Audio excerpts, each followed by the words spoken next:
Carrière bien, il faut pas tout naer. On l'a que ça va tout tricherie. Tricherie. Il y a aussi baba vu sur internet. Il y a aussi baba vu sur internet. Si vous voulez faire une grosse carrière, il faut venir me demander le secret, je vous le dirai. Si vous voulez faire une grosse carrière, il faut venir me demander le secret, je vous le dirai. Il y a la biso vitesse internet et c'est quelque chose il faut tout applaudir parce qu'il y a des gens qui motivé artiste belé les loba ko taper na monde en internet c'est fali voilà le baso muto azaka même atana bola moko atana ennemi na e non kumise quand même pour ayaki nango donc fali ndependa muto ya pena ko motiver ba musicien mususu pe ba embrasser monde internet so que pena ya ngonde secret pour na réussite c'est photo tika musu ba kota na ba angle mususu ngala lina kota na angle ba vie privée parce que na kata vie privée na épée a PC belé pour comment o yazali donc on va PC belé pour comprendre na bonanga a PC fait belé parce que pour na yo wana o rondi maté na boyi ngala bonanga oh OK merci so bato on surtout ba bina filé banani o ba yelelo ba héritier watanabe bazo pela est-ce que c'est Fally qui leur a montré les chemins pas comme grand ah bon ba yaza grand grand par rapport à ni par rapport à la tournée non tu sais quand on va parler de la musique Yambo Cannabiso les gens qui ont laissé les œuvres on parlera pas de tournée tout le monde a jeune musicien monsieur va ça la succès en Afrique ba ben répète déjà grand ba ça on est complexe oui c'est un grand hein attends un peu grand musicien parce que ça là au moins 17 ans de carrière ba beta pe ba nze bonay malgré ça canon périodique mais ba yo kango quand même on reconnaît quand même un artiste Fally monotone to yebié quand même. Oui, c'est important, c'est juste que Ferrigo a projeté Stade de Martyr et il va bien jouer le Stade de Martyr par rapport à la capacité où Ferrigo a donc regorgé. Et nous le savons tous que c'est un grand chanteur. Ferrigo n'est pas une petite personne en Cannabis, c'est un artiste renommé. Donc, Aza Penza Moutou, il a la capacité et puis Aza a fan au bas visible. S'il faut tomber la barre, à tomber la peut-être la barre par rapport à au bas salaki. Moi, je dis que Ferrigo la fera mieux par rapport à Batou Moussou. Donc, il peut apporter tous naïe, ne le roana. La lingarate est comme aleki. Voilà pourquoi les lots sont comme côté les méla Fally numéro 1. Pourquoi doter les méla en haut? Parce qu'un numéro 1 c'est celui qui fait des choses au bas tu fais pas emboîter les pas. Mais ceux qui ont emboîté les pas il y a Marambo déjà Salama, ce qui veut dire que tu n'es pas un numéro 1. Ce n'est pas parce qu'au Kenya qu'on vendre musique alors qu'il y a des gens aussi qui ont allé jouer dans des pays étrangers avant même que toi tu existes Fally. Ce qui veut dire qu'on a emboîté les pas. D'où Ferrigo la Stade de Martyr la première fois na ye abete en tenu na lobby mais il n'est pas la première personne yo banda on Fally non plus parce que bango étant na bateau ba beta Stade de Martyr pour le lo bateau au courage au beta Martyr parce que il a existé un Wenge quelque part. Wenge moko zalaka ba beta Stade de Martyr ba King Kester mené à mo ba beta Stade de Martyr. Kofi Olomide moro ba beta Stade de Martyr et les gens qui sont venus juste après il faut bango pe ba relever défi yango Ferrigo la akobeta pe par rapport ya ba capacité o ya zanango oyo bato ba musicien ba yebina o ba golo ba yebi et toyebi yango bien que Ferrigo la sera ba beta Stade de Martyr il fera plus. Pourquoi? Parce que la musique sera au rendez-vous, le spectacle sera au rendez-vous et également le plein parce qu'aujourd'hui le Stade de Martyr c'est défini par le plein. Tozoa plein to commissaire on local on dirait moi unité de mesure Morobo. D'où le col Ferrigo a de fans aussi réels. Alors attendons-nous à un plein. Et lingi kolobaka raté que non lokola ya beta inga pena beta ko kende liboso za ko komate je t'ai dit parce que héritier Watanabe avait projeté son concert à beta qui concert au moni o biso nyoto ko comment on a l'idée était de sauver le clan Wenge mais bino moko boyebi résultat ni boropesa.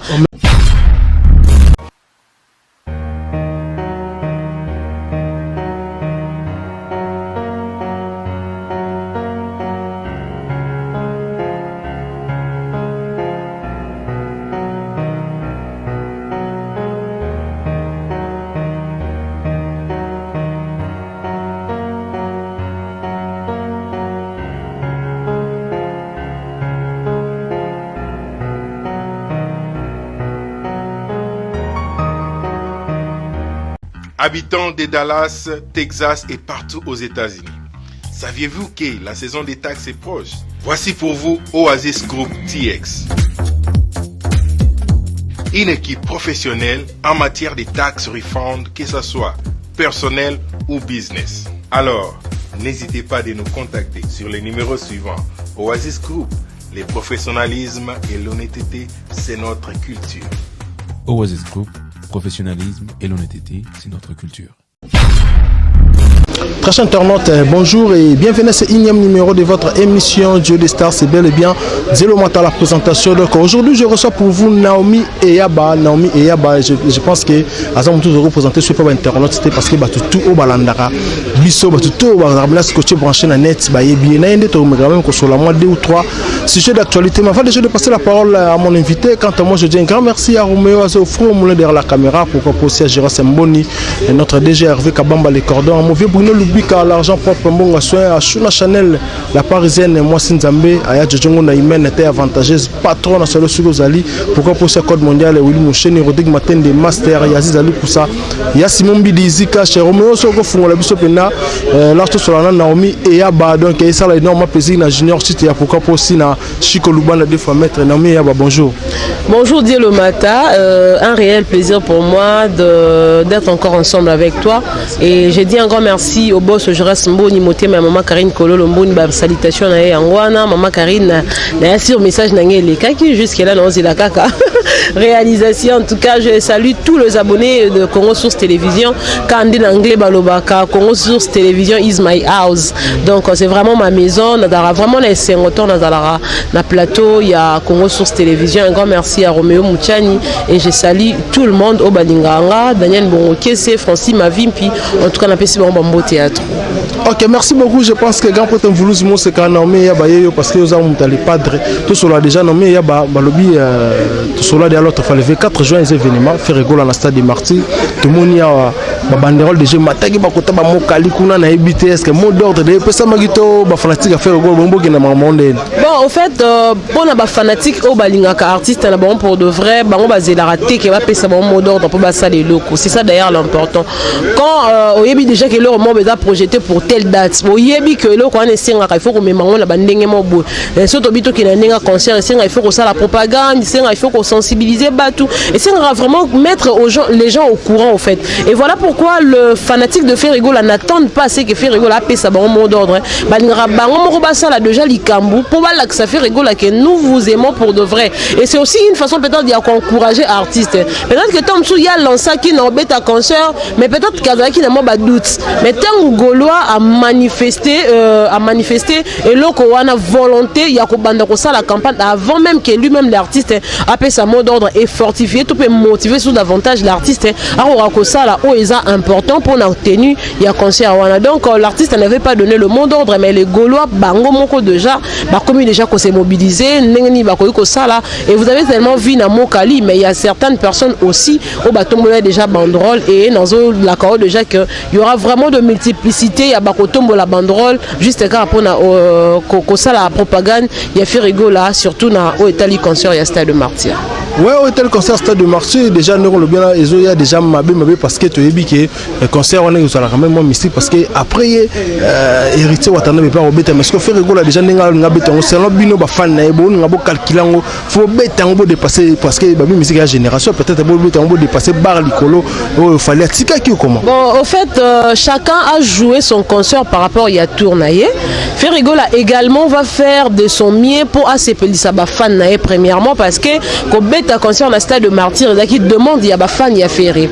Alors Ferrigola local a travaillé à yoka mingi base nega balobara yoka base et il y a yoki base et puis à Luki a exécuté car on a demande il y a des fans et hormis ça Ferrigola a rebêté un concert pourquoi parce que la première fois pour la Ferrigola a bêta Stade de Martyrs. Alors bêta Stade de Martyrs les bossos azaki na nakat il y a orchestre il y a mutu et après ayoko bêta Stade de Martyrs à l'occasion il y a GF francophonie. Maintenant, il va jouer les Stades de Martyrs par rapport à la carrière musicale. Moutuna Moutoutan a bêta qui Stade de Martyrs à la qui qui batou, toute population, toute fan capacité naïe. Et ngala lo bara toujours et là on a monité to bête la rango penambela to ba ke ekozala très souvent biloko okana nzamba su kisaka ouais important ça juste que Ferregola a projeté Stade de Martyr et il va bien jouer le Stade de Martyr par rapport il y a ma capacité au Ferregola donc regorger et nous les savons tous que c'est un grand chanteur. Ferregola n'est pas une petite personne en beau cannabis, c'est un artiste renommé donc aza penza mutu o yo na ba capacité et puis aza na ba fan o baza visible s'il faut tomber la barre à tomber la peut-être barre par rapport tant qu'il y a o batu basalaki. Moi je dis que Ferregola fera mieux par rapport à Batou Moussou. Donc, il peut apporter tous naïe Nelo Roana. Ponga, la lingarate est comme Aleki. Voilà pourquoi les lots sont comme côté les méla, fallu numéro 1. Pourquoi doter les méla en haut? Parce qu'un numéro 1, c'est celui qui fait des choses au bas, tu faut pas emboîter les pas. Mais ceux qui ont emboîté les pas, il y a Marambo déjà Salama, ce qui veut dire que tu n'es pas un numéro 1. Ce n'est pas parce qu'au Kenya qu'on vendre musique, alors qu'il y a des gens aussi qui ont allé jouer dans des pays étrangers avant même que toi tu existes, Fali. Ce qui veut dire que Ozaka qu'on emboîté les pas. D'où Ferregola la peste de Martyr la première fois na yabete en tenu na lobby, mais il n'est pas la première personne yobana on Fali non plus parce que bango est dans la bateau ba beta Stade de Martyr. Pour le lot, bateau encourage beta Martyr parce que il a existé un Wenge quelque part. Wenge moko zalaka ba beta Stade de Martyr, ba kin kester mené à mo ba beta Stade de Martyr, ba Kofi Olomide moko ba beta Stade de Martyr. Et les gens qui sont venus juste après, il faut bango pe ba relever défi. Yango Ferregola akobeta par rapport ya ba capacité o ya zanango, o yo bato ba musicien ba yebina o ba golo ba yebi. Et toyebi yango bien que Ferregola sera ba beta Stade de Martyr, il fera plus. Pourquoi? Parce que la musique sera au rendez-vous, les spectacles sera au rendez-vous et également le plein. Parce qu'aujourd'hui, le Stade de Martyr c'est défini par le plein. Tozoa plein, ton commissaire on dirait moi unité de mesure Morobo. D'où le col Ferregola a de fans aussi réels. Alors attendons-nous à un plein. Il fera mieux que les autres aussi par rapport à ma capacité. Voilà. Siko na ndenge balobi na ndenge siko lisolongo ezokendele balobi ke na clan Wenge à part ba vie na bango Ferregola za deuxième ayobeta Stade après Héritier Wata. Bon, c'est pas un problème, chacun fait les choses par rapport à son temps. Moi j'ai dit c'est le temps qui est la meilleure réponse à toutes nos questions. Muto Betty Liboso et ça par rapport il y a ceux qui azaki peut-être prêt, il y a Robeta et lingi kolobaka raté que non bloko la ya beta inga pena beta. Ko kende Liboso za ko komate, je t'ai dit parce que Héritier Watanabe avait projeté son concert à beta qui concert au moni l'idée était de sauver le clan Wenge mais bino moko boyebi résultat ni boropesa mais là et ya ba malembe Héritier Wata so ça calamité Michel Monangola na ba confrère moi alobaki yango abi ye concert na ye abeti yango parce que ezalaki vraiment combattu na ba niveau tout concert ngeza la annuler ba tukututi ba billet ba ndote kama na retard yango moni que moi ba bainde ba yo wana yango les problèmes avec les gens c'est quoi? Bayaka kolobana biso likambuti en amont pour que les gens soient quand même informés. Ceux qui peut-être auront remarqué quoi que Moroboé c'est dit à ça. Les gens attendent que loko salama pour Bayaka kolobana biso. Alors biso te retrouvons le quoi excuse. Pourquoi tu n'as pas dit ça avant Toye Bayango? Oyo kolobango après pourquoi? C'est là où le bas blesse. Or, Nenaza Boé n'a projeté peut-être que Dieu le matin non voyager non qui est peut-être États-Unis. Mais là vous ne direz voyage n'a pas complication commis. Non yebi ça Dieu le matin moi Nenaza Boé n'a yebi ça que non voyager. Mais non, on a quand dit moi complication. Si on a accueilli, Dieu merci. Mais si on a quitté, yeba qui est dans la peau, ça. Au moins tu es informé. Si on a quitté, tu dirais directement à l'oba qui yango que ma complication zalaki. Moi on dirait que na accueilli ba refoulé après na ba kutu, ba complication bandaki. Ah tu peux pas croire aussi. Ah kosi na e ba ayeka ko luka excuse. Et alors c'est aussi une façon pour lui de s'excuser. Mais nous on n'est pas là. Ce qui est passé. À Betty Stade de Martyr par rapport il y a ton aïe. Mais ya ba tout koloba que non ayeko beta après Ferregola. Et ça problème tin ko kende liboso za ko matin, on ya beta qui par rapport à ce azaki prêt. Et puis Ferregola a projeté Stade de Martyr en 2017. Ça je ne cesse de le dire. A projeté Stade de Martyr en 2017. A joué en côté pourquoi? Parce qu'il y a eu de raisons et ça là qui a joué. Et aujourd'hui il s'est senti prêt. Et aussi par rapport il y a des mondes il y a bagoloa. Et alors qu'il y a Stade de Martyr na biloko ya sika. C'est quelque chose d'ailleurs de bien. Héritier Watanabe a kendaki Stade de Martyr dans l'album mi-ange mi-démon. Alors que Azana a 2 albums qui quand même Stade de Martyr assez senti après. Mais alors que Ferregola Azana au moins album est belé et puis un nouveau album où ils ont accompagné. Ce qui veut dire qu'il y a un style de martyr nabilo comme ça il y a sika bat bayo kate. Vous comprenez? Donc mutuna mudo ça la par rapport il y a ton frère rigole il faga landaka kate que faire landaka héritier toi landa fali le quoi ba beta kinga pena beta to le quoi la clan wenge et beti ngana za premier fils il y a clan wenge dernier fils pe à clan wenge na il y a premier fils il y a maison mère et puis dernier fils il y a clan wenge na yaka ko beta pour nous sauver honneur té ba sauver honneur té par rapport il y a temps ba sauver honneur té pour ce qui ba sauver honneur par rapport il y a capacité au yo da ko regorger pe loko ya bien au yo pe setika na mitu ya batu c'est ça c'est comme ça qu'on sauve l'honneur donc héritier Watanabe a beta qui concerne yé par rapport il y a temps na yé et ngana mona ki il était allé trop vite azoka temps la préparation té parce que oui azoka la préparation té héritier Wata a beti stade de martyr na mois de décembre fali a beti stade de martyr na mois d'octobre fali a bandi campagne na yé banda batonyo surtout alors que héritier yébé déjà ko beta une stade de martyr na mois de décembre, il y a même année. Sur le décalage, il y a combien de mois? Alors, pour y abattre campagne, à Zela qui fallait assis ça la campagne. On a des pères qui a étouffé peut-être la campagne à Mouninga. Donc, ça, on a comme la question, on a bien abattre la campagne psycho, ils ont peut-être désavantagé pour Nanga. Alors qu'il avait commis une bêtise. Vous comprenez? Fallait abattre campagne, a réussi déjà qu'on rassemblait Batou. Et puis, il y a de martyr. Et aussi, héritier Watanabe. Nayebi de sona benga ngo kozanga mayele na niveau ya communication na ye ba salele ke campagne na tamukie alors que pour un grand concert le coin na stade de martyr il te faut beaucoup de temps et à promotion.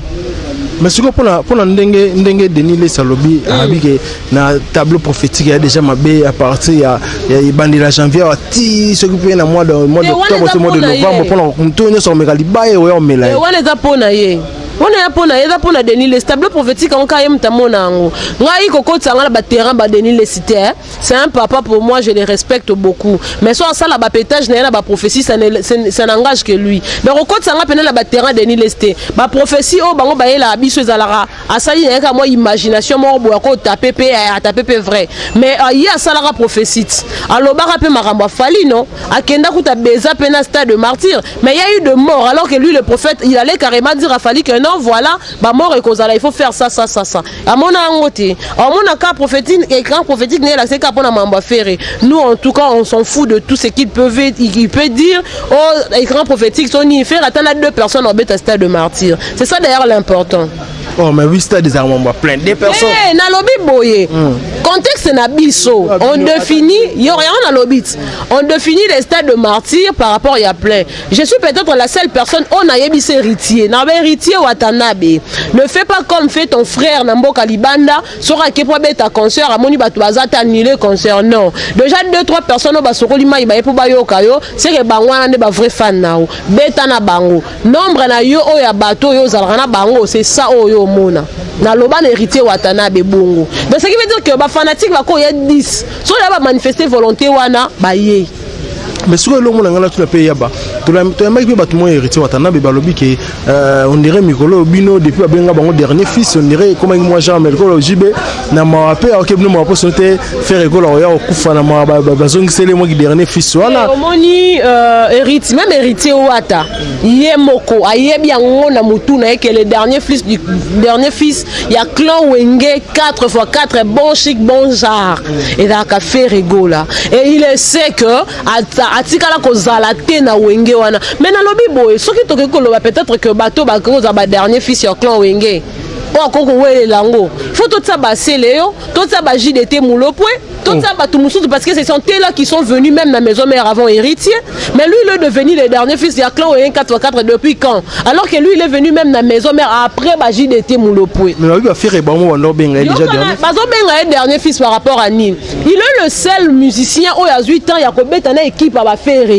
c'est ça il y a moins des autres comme c'est dernier fils parce que tant il y a quand même kokuta ba JDT ayo kuta ba faire gola ayo kuta ya zwa chance wana alors que Fabregas, je ne sais pas, Fabregas a dit que ba faire était lui le venu alors que ba faire est déjà balongwaki. Donc la personne qui a eu la chance Yakobe tana ba faire rigola na ba JDT Moulopo na ba Celo Scram na ba Bill Clinton c'est héritier Watanabe. Donc dans le cas la mwana suka na bango ya ba faire na kati ya maison mère mais pas na kati ya wenge musique 4x4 et aussi que le bakeji même piana yo que libino mawa ya wal a octroyé titre wala na faire rigola c'est faux et archi faux et ce sont des racontars, c'est n'importe quoi.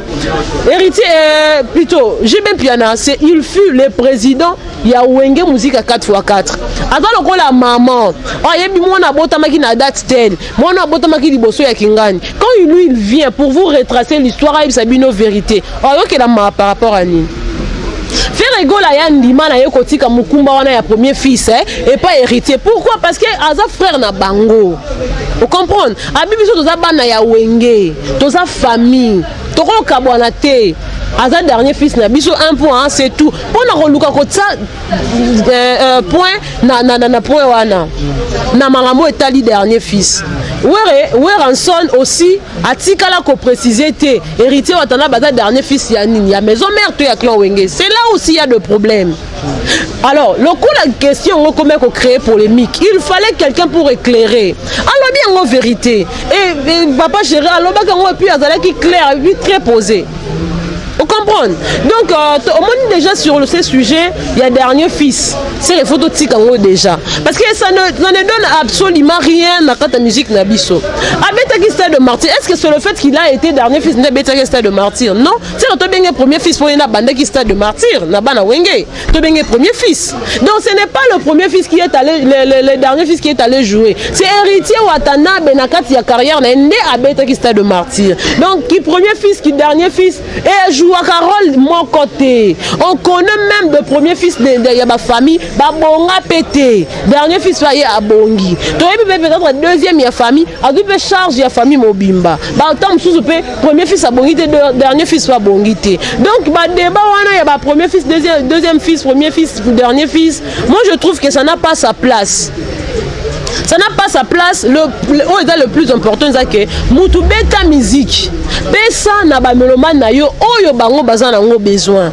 C'est ça le plus important. Nous on vous connaît tant que musicien. Que dernier fils na qui premier fils et outi wapi. Ce qu'on fait wera na JB na ni premier fils na dernier fils.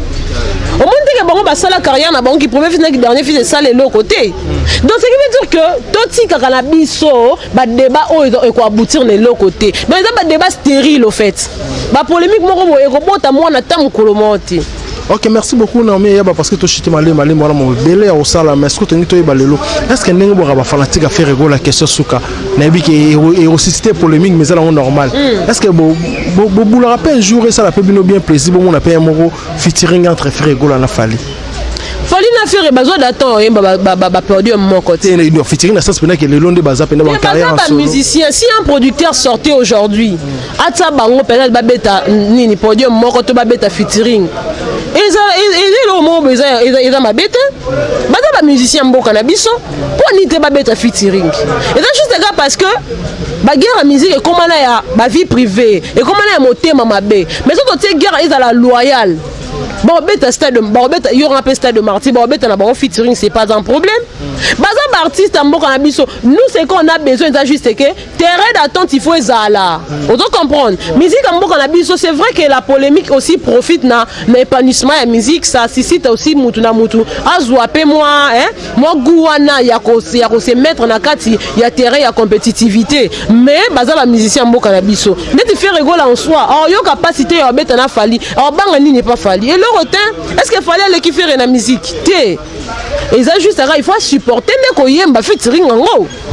Pour bien de qu'on dit malabiso que faire va mettre featuring na fali. Et d'ailleurs la première de la décision de revenir ma bisoté na faire. Est-ce que Fali yemo ko supporter ko yemba na faire? Pour d'abord tout monde na kaso to bito ke na nenga logique. Fali a du mal ya autant à combat faire na émission. Il a du mal même ya ko reconnaître ba capacité à faire. Contrairement à faire à reconnaître la capacité à Fali même dans quatre émissions. Et la dernière émission c'est il y a Israël Mutombo. Oh ya Tunabi c'est mon jeune frère en tout cas c'est jeune frère à se bataka à l'accent ba capacité na.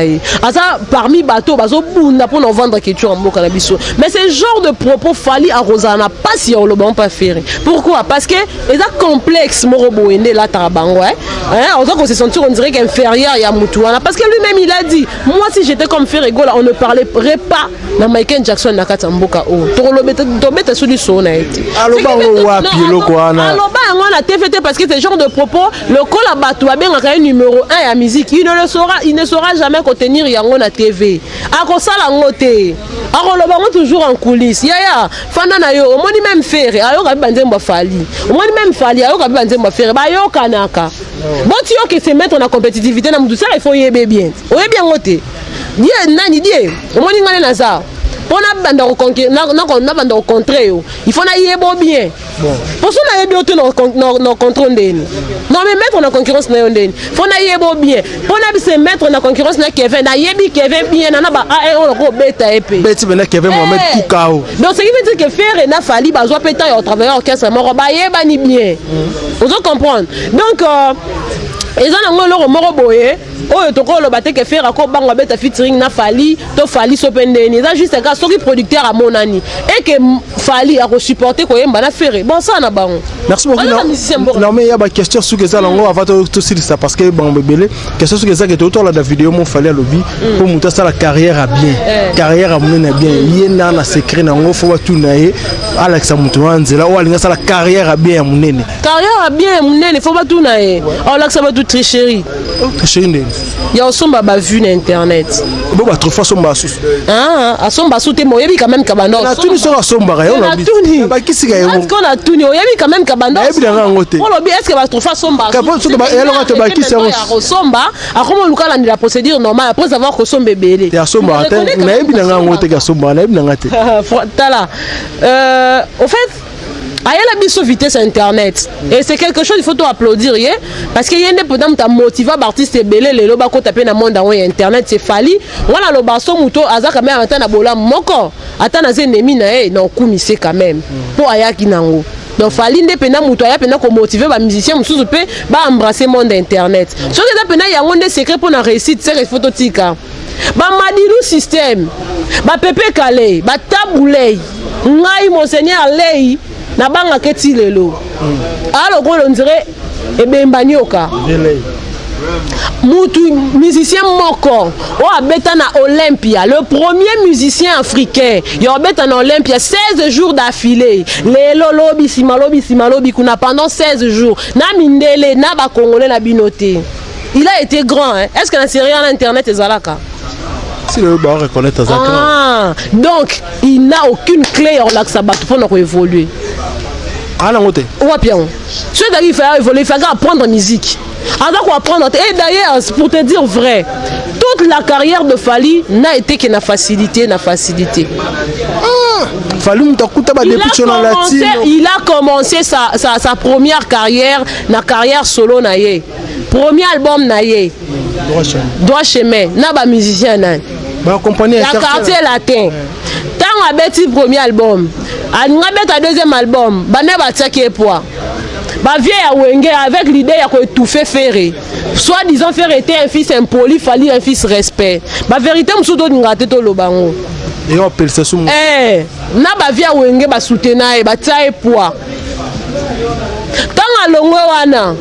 Yo manqué ba ve et comme na mo ndenge simba benda est-ce que okenda à l'étranger ba tu es étranger ba la ki si ba piste kota boza bezongi sabo nde sala ke fallait azaledo donc ceux qui pena que à sala musique mo ya yé moko na courage na force peut-être on ngato betali cela fallait ndé mususu donc on ngato za na grand chanteur mo pourquoi on va apprendre mais tellement que a na facilité à quoi apprendre te alors quoi moi no botami na famille okuti dali pezalaka kwa ngizalaka on a courage à quoi apprendre te obi ka son na lamu ki na okuta batinga bilolu kwa mesa obi ka son na lina ke classe mutu ke wa ko zwanga mais ngai on a botami na famille na ok classe na nzala na yebi ke tom suso na zongi na yo lia mo lia pe loso apembe ah na luka pour na avancer na sunga pe famille wana parce que eza contrairement na mona kuta miliki. Vous comprenez? Donc, est-ce que il fallait ça la carrière? Tout de lui a été facile.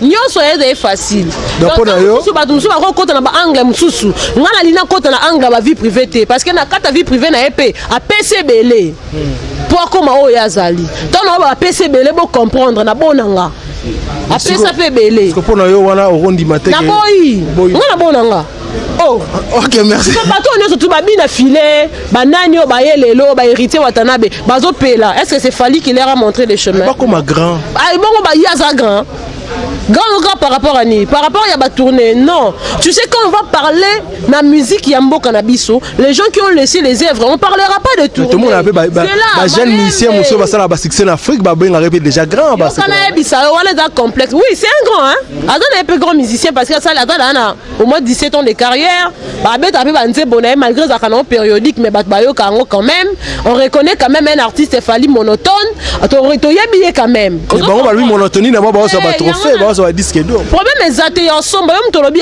est-ce qu'on somba sous on somba nga lobi na ngamba mwana non problème té quand on parle de grands musiciens na mboka na biso tangelanga ba Luambo Makiadi ba papa Lutumba Simaro ba papa Wendo Kolosoy ba sala ba tourner combien na musique na bango est-ce que c'est par rapport à ba tourner de comme ça bango grand non ba biloko wana yelelo tachizaka par rapport ya évolution ya monde ndenge ezala parce qu'on a ba poko bango bando ça la musique on réussit qu'on rassembler 200 personnes wa grand maître beta yango na yebisa il n'est pas na ba niveau wana donc ce n'est pas lui qui détient la clé ya okoma grand il ne détient pas la clé de la grandeur donc c'est mitika ko s'est trompé. OK merci beaucoup na bité mot de la fin par rapport ba fan na yo et puis ba mélomane tout ba landio na minute ba to tout ba linganga ina pesi bango ka ba merci à trop ba continuer ko soutenir nga et na ba vu na ba commentaire pour na yebi ke bo finga na bino penga nga ku na za boyoko et ata na li finga mon côté o boko finga nga sanga soupasse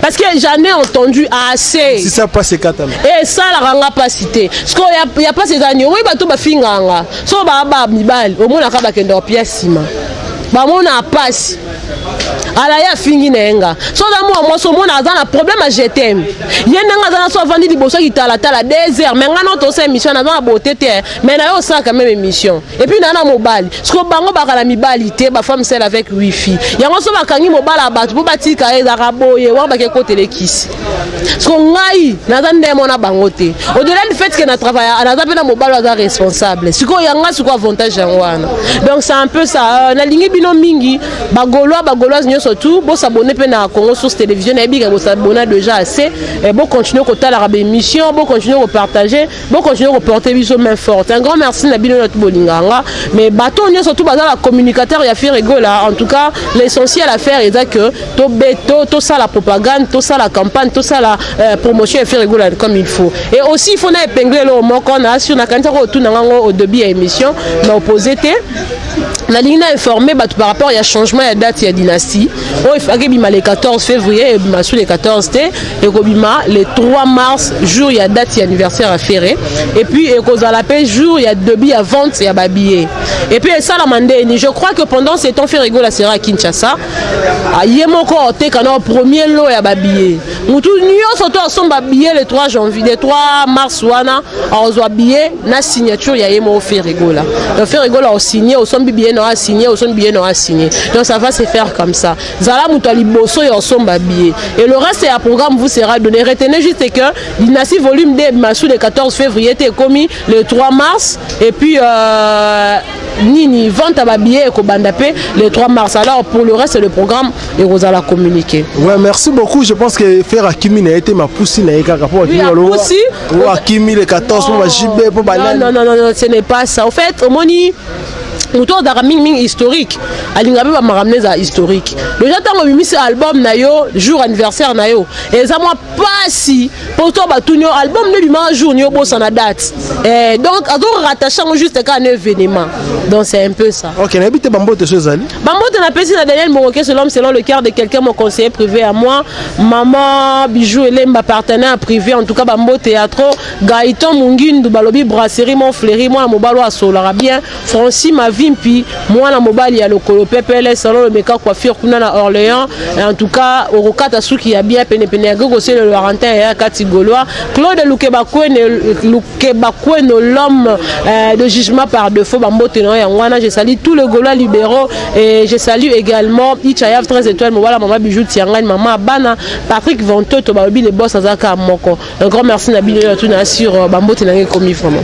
OK, merci beaucoup. Je pense que c'était là Naomi et Yaba, c'était un réel plaisir pour moi de recevoir rien à plateau de Congo. Un grand merci à Roméo Azakofrom derrière la caméra. Là, je vois aussi directement notre DG Gérard Semboni. Un grand merci à vous. Pourquoi pas aussi Hervé Kabamba, merci pour la confiance. Il y a Willy Mouchen, Code Mondial. Bruno Lubika, l'argent point prêt. Il y a Jojo Naïmente, avantageuse patron. Namoni Wanapena Moussika, Plamedi, Rola, Horace Rola, puis Gradi Rola, la bosse NPT, Maître Carole Chaminga, les jeunes d'Ibaro. Un grand merci à tout Balandi Bisso, l'internaute, tout Balandi Bisso, la Congo, sur ce beau s'abonner massivement. Vos likes, vos commentaires, c'est absolument mon plaisir. On se revoit à la fois prochaine, quoi. Bye.